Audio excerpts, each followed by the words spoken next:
பண்ணுது. என் பணம் என் ஜனம் 2 பேர் போட்டி போட்டுன்னு அவங்கவுங்க அம்மா அப்பா வீட்டுக்கு செஞ்சு அவங்க சிப்ளிங்ஸை ஏற்றி விட்டு கடைசியில் பிள்ளைங்களை நடு ரோட்டில் விட்றது தான் இன்றைய குடும்ப நிர்வாகம், சபை நாகரிகம் அப்படியே போய் கொண்டிருக்கிறது. சபை இதிலலாம் தலையிட்டுச்சுனாக்கா அடுத்த வாரம் சபைக்கு வரமாட்டாங்க. சும்மா இருறா என் ஃப்ரெண்டுங்கள்லாம் சொல்லுவான், போதகமார்கள் சொல்கிறேன் வாடாப்படா அந்த காலத்துலேருந்து பாலிய நட்புகள் போதகளாக இருக்காங்களே கம்முனிறா எதையாவது சொல்லி தொலைக்க போகிறேன்.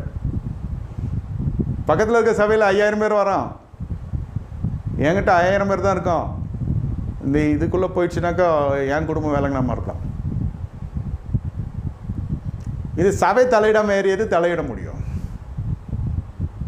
சொல்லுங்கள். பொருளாதாரத்தை வச்சு தான் படிக்கையா, பொருளாதாரத்தை வச்சு தான் திருமணமா? உங்கள் மனசு அந்த ஆசைப்படுத்துது. என் வாடகை வீட்டிலேருந்து சிறையிலேருந்து அரண்மனைக்கு போனவர் உண்டு, அரண்மனையிலேருந்து சிறைக்கு வந்தவர் உண்டு.